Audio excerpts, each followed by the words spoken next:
Eu tenho um texto que eu quero compartilhar com o seu coração. Gênesis 22. Gênesis 22.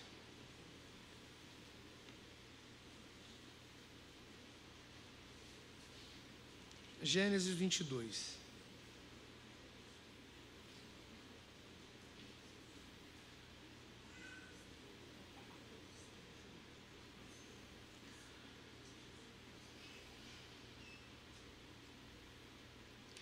Eu vou ler 14 versículos, não sou de fazer, mas eu preciso. Do versículo 1 ao versículo 14, a expressão que eu vou me utilizar como base é essa primeira parte do versículo 1. E aconteceu depois destas coisas. Mas vamos ler os versículos. E aconteceu depois destas coisas que provou Deus a Abraão e disse: Abraão, ele disse: eis-me aqui. Ele disse: toma agora teu filho, teu único filho Isaque, a quem amas, vai-te à terra de Moriá, oferece-o ali um holocausto sobre uma das montanhas que eu vou lhe mostrar. Então levantou-se Abraão pela manhã de madrugada, preparou o jumento, tomou consigo 2 dos seus servos e Isaque seu filho. Abraão vai cortar lenha para o holocausto, levantou e foi-se ao lugar que Deus lhe dissera. Ao terceiro dia, Abraão ergueu os olhos e viu o lugar de longe. E disse Abraão aos seus servos: ficai-vos aqui com o jumento, e eu e o moço iremos até ali, e havendo adorado, tornaremos a vós. E tomou Abraão a lenha do holocausto, pô-lo-a sobre Isaque seu filho, e ele, Abraão, tomou o fogo e o cutelo na sua mão, e foram ambos juntos. Então falou Isaque a seu pai e disse: meu pai. Ele disse: eis-me aqui. Ele disse: aqui está o fogo, a lenha, mas aonde está o cordeiro para o holocausto? E disse Abraão: Deus proverá para si o cordeiro para o holocausto, meu filho.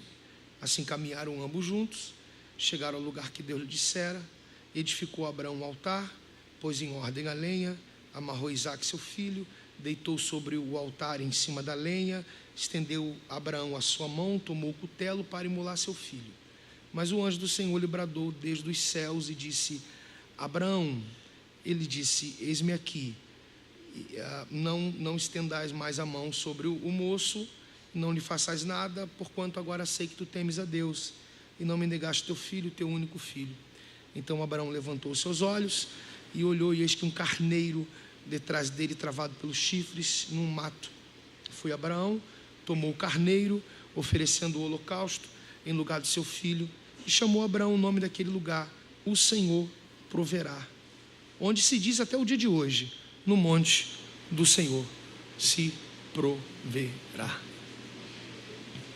Senhor, eu te dou graça, porque cremos que a tua palavra, ela tem uma direção para o nosso coração hoje. Nós nos sujeitamos ao senhorio dela e cremos que o Senhor há de se manifestar a partir da exposição da mesma. Que a tua palavra venha nos achar, nosso coração precisa, a nossa alma precisa. A gente está aqui absolutamente vulneráveis, a fim de que o Senhor nos encontre, nos ache na obscuridade da falta de entendimento, que a tua palavra venha trazer luz e que algumas coisas fiquem claras diante dos nossos olhos. Estamos aqui para isso, para ouvir o Senhor falar. Fala conosco mais uma vez. Precisamos ouvir a tua voz. Continue falando. Estamos aqui, em nome de Jesus. Amém. Amém e amém.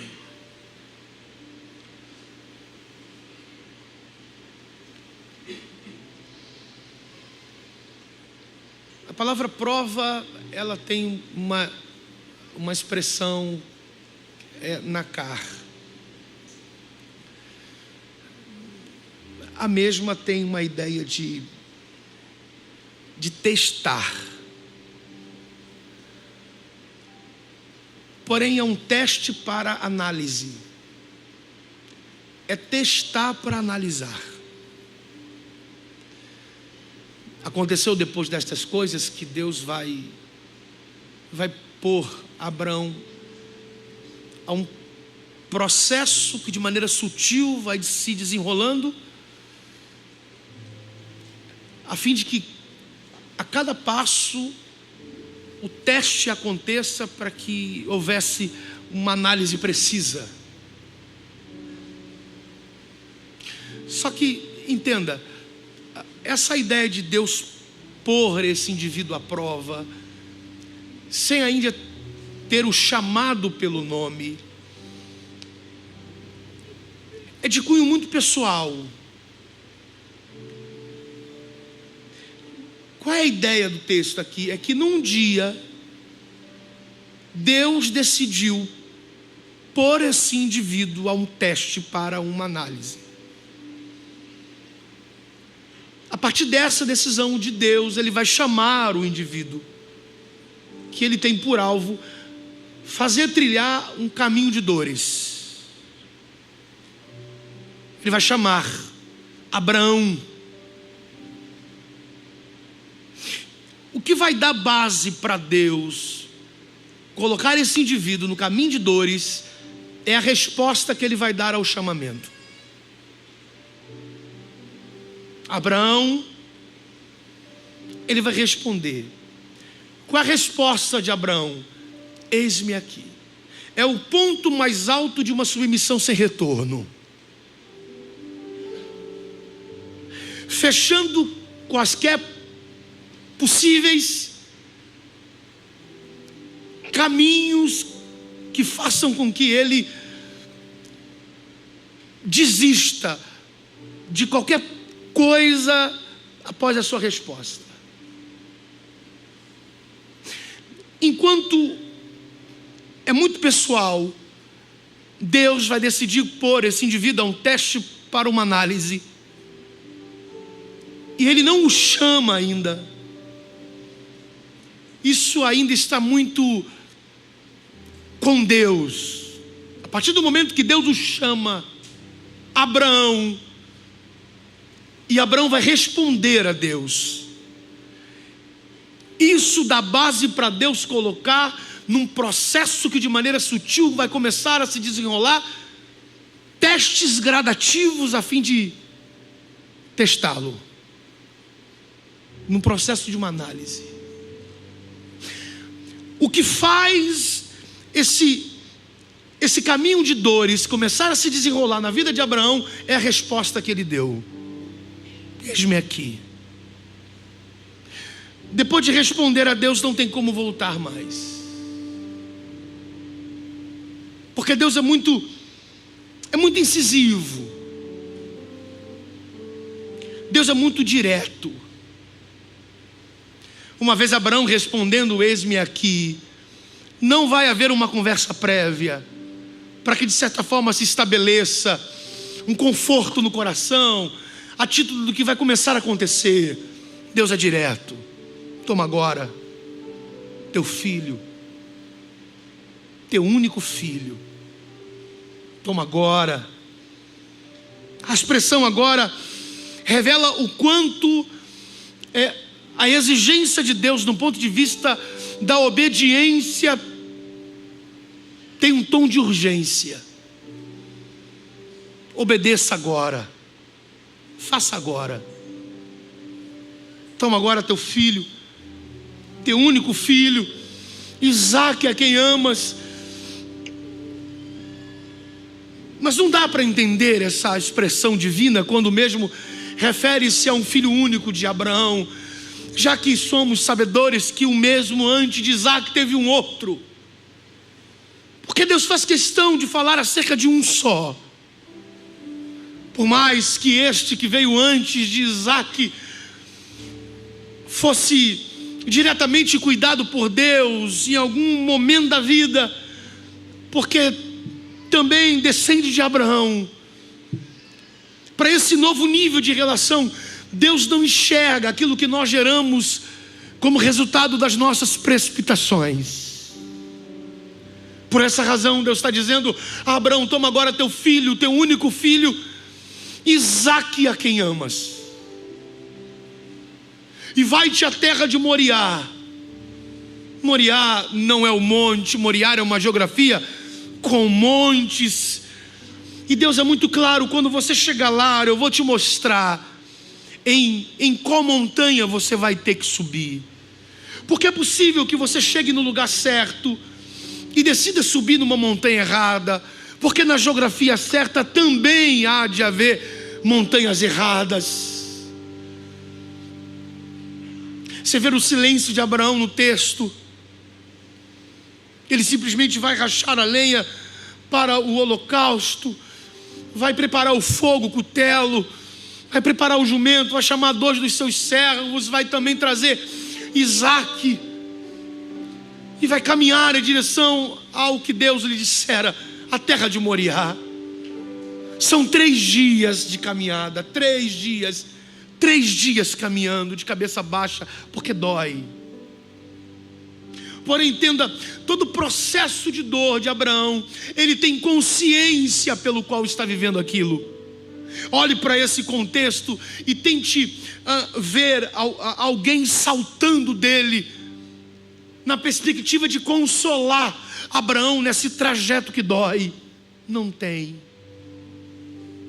Tente olhar para a pessoa do filho dele, a título de saber pelo qual o pai começou a trilhar esse caminho, e ele vai tentar dar uma palavra de ânimo para o pai. Também não tem. Por mais que o filho e os servos estejam andando juntos de Abraão, eles não alcançam a dor que esse homem está sentindo. Ainda que haja alguém andando do meu lado e do seu, entenda, dores são tão distintas. Não espere palavras de consolo de quem não alcançou a dor que você está sentindo.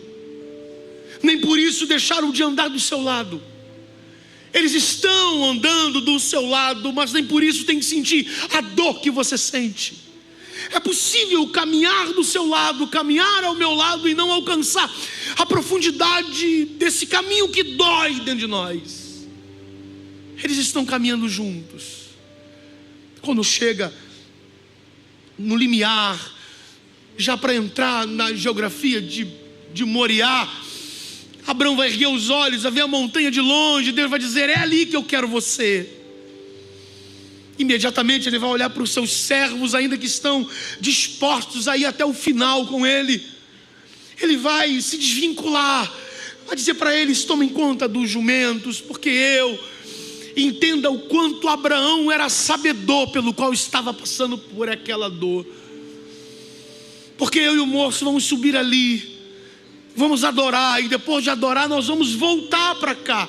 Vamos adorar e vamos voltar. Nós vamos e nós retornaremos. Abraão tem consciência pelo qual Deus está apertando ele. Guarde uma coisa no teu coração: quem mais tem que saber a razão pela qual Deus está te apertando de um tempo para cá é você.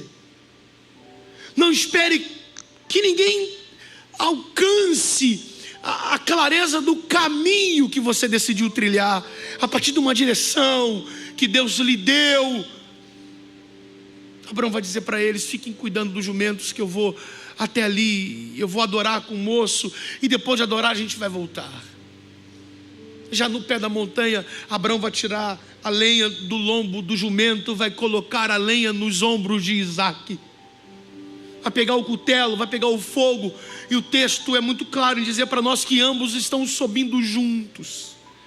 Mas no meio do trajeto, Isaque, por ter a clareza do processo litúrgico, não de uma outra forma, a não ser teórica, ele vai parar em algum momento e vai tornar claro para todos nós peças importantes. Ele vai dizer: aqui está a lenha é importante. Ele vai dizer: aí está o cutelo é importante. Ele vai dizer: aí está o fogo também tem a sua importância. O pai é importante, o filho é importante, a montanha é importante, a geografia é importante. Mas em algum momento ele vai sentir falta do principal. Ele vai dizer: aonde está o cordeiro? Porque entenda, o que dá sentido a coisas importantes que carregamos é a presença do principal. A ausência do principal arranca toda a importância daquilo que nós carregamos com tanta importância assim.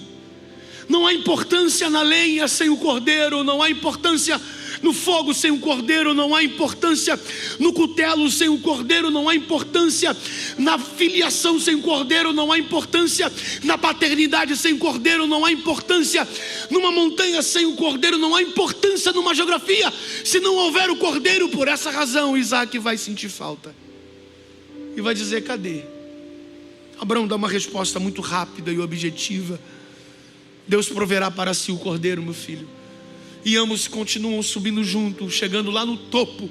Abraão vai erguer um altar, e a voz que tem que se escutar do altar é uma voz de organização. Depois que o altar está erguido, o texto diz que Abraão vai organizar a lenha, porque todo altar, quando se ergue, a voz dele tem por tom de organização. Ele vai organizar a lenha.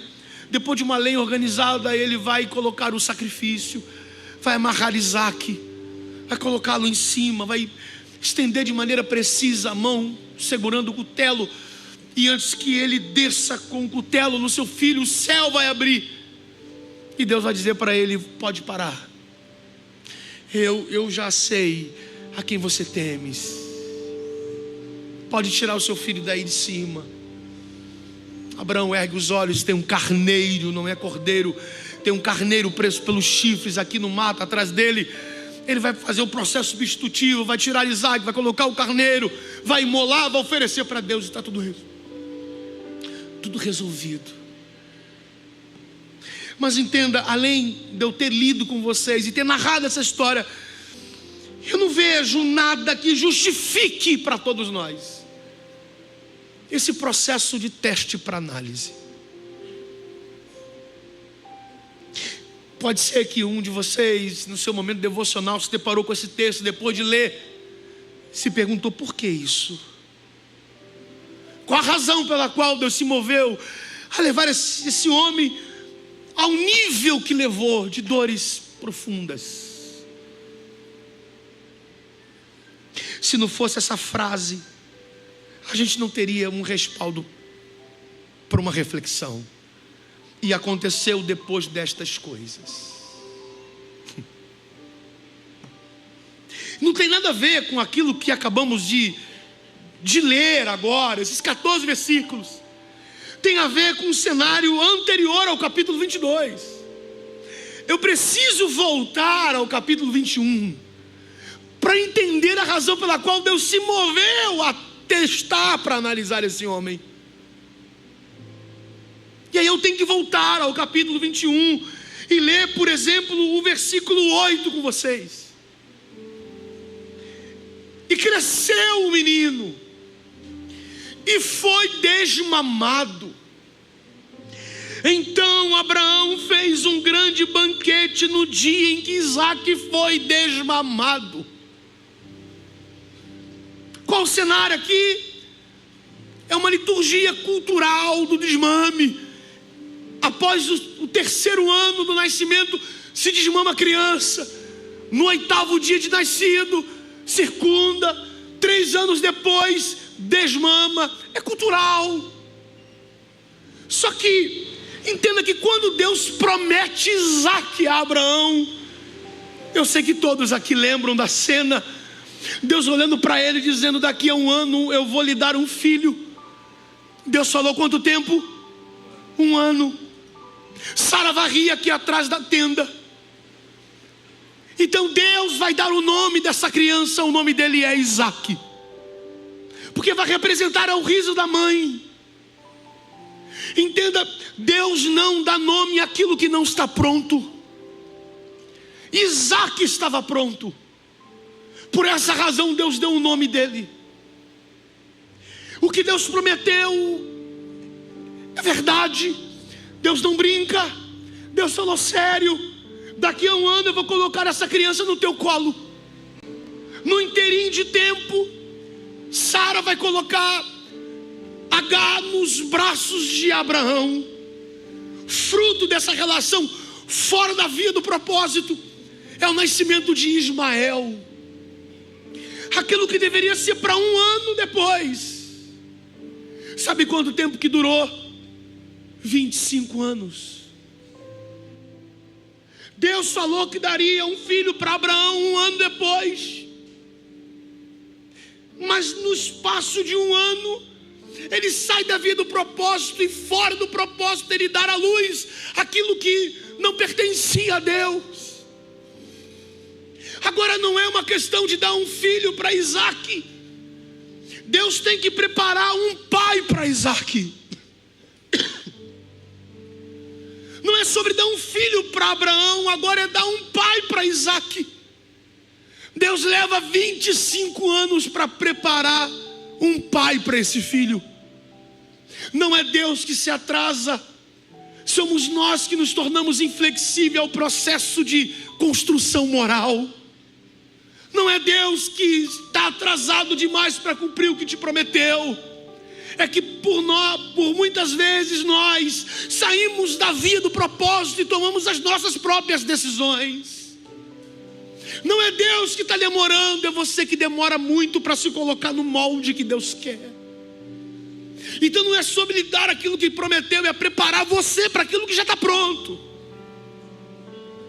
Entenda que foram 25 anos Abraão erguendo o altar. Lê os capítulos 11, 12, 13, 14, 15 e vai tentando identificar aonde Abraão passa. Abraão ergue um altar e ele põe nome nos altares que ele ergue. Altar ao Deus que me revelou, altar ao Deus que me apareceu, altar ao Deus que manifestou, altar ao Deus que me fez promessa. São 25 anos erguendo altar. Quando Isaac vai para o colo, depois de 8 dias, circunda, 3 anos depois, desmama. A maior razão pela qual Abraão deveria erguer um altar, ele não ergue. Porque enquanto Deus prometia, ele erguia altares, ele se envolvia com tudo que era de Deus. Enquanto estamos no campo de promessa, a gente se torna tão crente. Aí no dia que Deus cumpriu, Abraão troca uma vida de altar para oferecer uma vida de banquete. Não tem mais altar. O maior motivo pelo qual ele deveria, reunindo a família, oferecer um culto em ação de graça, está no colo dele. Botar todos sentados na sala e dizer: vamos entoar uma canção aqui, vamos fazer uma oração, alguém bate uma palma, vamos cantar a Deus um hino, alguma coisa parecida. Não. Enquanto Deus prometia, nós nos demonstrávamos muito crente. O dia que Deus cumpriu, parece que Deus nos perdeu. Quando a gente acha que termina por aí a ideia do banquete, e a ideia do banquete fala de uma vida de distrações emocionais, a gente se depara com o versículo 30. E disse: toma estas 7 cordeiras da minha mão, para que sejam em testemunho de que eu cavei este poço. Falar de poço é falar de uma profundidade que compromete relacionamentos. Falar de águas da discórdia. Falar de resultado por esforço, execução das próprias mãos. O que está acontecendo nesse texto? Abraão está discutindo com Abimeleque por causa de água. Porque ele cavou um poço. Não porque a água é minha. Abraão está discutindo com Abimeleque por causa de água. Entenda uma coisa, a começar por mim. Só uma vida fora do altar vai nos levar a viver discussões profundas em uma mesa. Tudo começa oferecendo um banquete e se desenvolve cavando um poço. Águas que molham a boca, mas não sacia a sede. Águas que lavam o cabelo, mas não lavam a mente.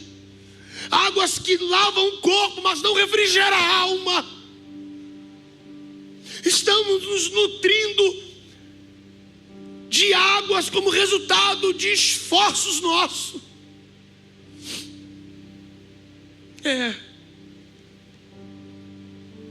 Sabe, se você esquecer tudo, guarda isso, porque isso tem mexido com o meu coração.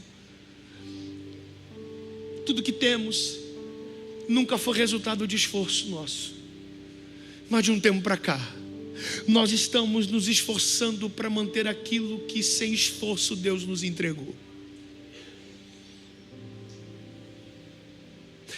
Tudo que temos não é resultado dos nossos esforços, mas de um tempo para cá, nós estamos nos esforçando para manter aquilo que Deus nos entregou sem nenhum esforço nosso.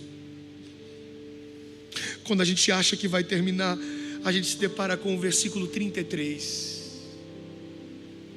E plantou um bosque em Berseba, e invocou lá o nome do Senhor, Deus eterno. O bosque fala de um crescimento substitutivo. Como assim? Se utilizar de sementes tão específicas para tempos distintos, jogar numa terra onde não há nenhuma espécie de propósito, e ter paciência para que cresça um bosque sobre aquilo que foi semeado, ter paciência sobre o que eu planto, mas não ter paciência no cumprimento daquilo que ouvi de Deus, desperdício de semente em terreno sem nenhum propósito sequer. E aí quando você termina o capítulo 21 e você abre o capítulo 22 com uma frase como essa: e aconteceu depois destas coisas. Que coisas? O banquete que você ofereceu. E aconteceu depois destas coisas. Que coisas? O poço que você cavou. E aconteceu depois destas coisas. Que coisas? O bosque que você plantou. Deixa eu te falar uma coisa. Você acha que Deus vai te perder para o banquete que você está tendo? Você acha que Deus vai te perder para o poço que você cavou? Você acha que Deus vai te perder para o bosque que você plantou? Deus nunca quis Isaac. Eu vou repetir: Deus nunca quis Isaac. Quando Deus pede Isaac, Isaac não tem 30 anos, Isaac tem 17 anos de idade. Menos 3 do desmame, 14. São 14 anos que Deus não vê Abraão erguendo um só altar. Antes de Deus cumprir, ele erguia altar. Depois que Deus cumpriu, ele não ergue mais altar. Enquanto Deus só prometia, ele erguia altar aonde ele ia. Depois que Deus cumpriu, não tem mais uma pedra em cima de pedra, como um altar efetivo, de forma clara, representando a quem eu sirvo.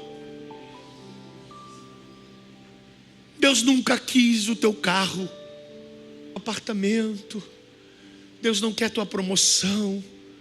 Deus não quer teu cargo. Deus não quer tua faculdade. Deus não quer seu Isaac. O que Deus queria era Abraão de volta.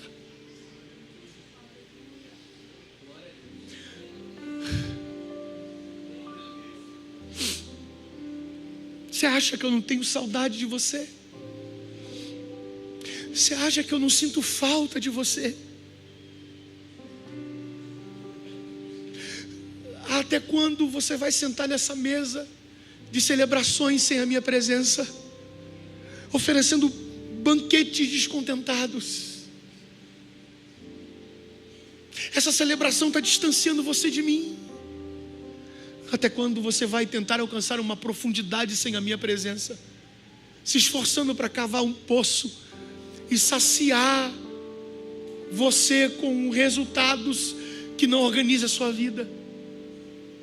Até quando você vai plantar os seus bosques? Deus interrompe o processo a partir do bosque.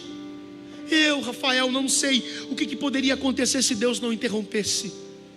E aí já abre o capítulo 22 dizendo: e aconteceu depois destas coisas.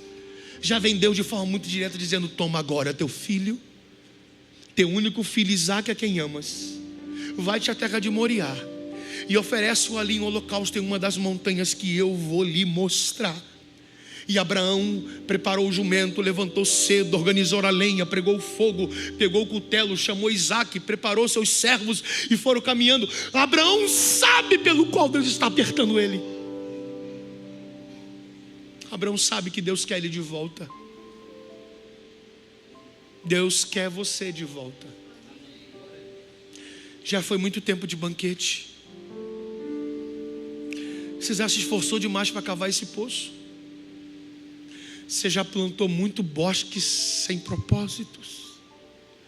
Eu quero você de volta. E entenda, aproveita a oportunidade de retornar ao altar, sem que Deus vá ao teu encontro. Porque Deus tem caminhos para nos trazer de volta. Sem medo de dizer o que eu vou dizer. Caminhos que por vezes nos cobra e nos dói. Deus sabe como nos trazer de volta. E você sabe que de um tempo para cá, esse aperto,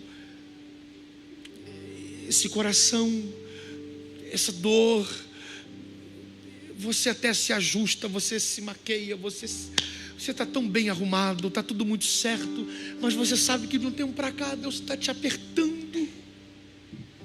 Por que Deus está fazendo isso? Você não entendeu ainda?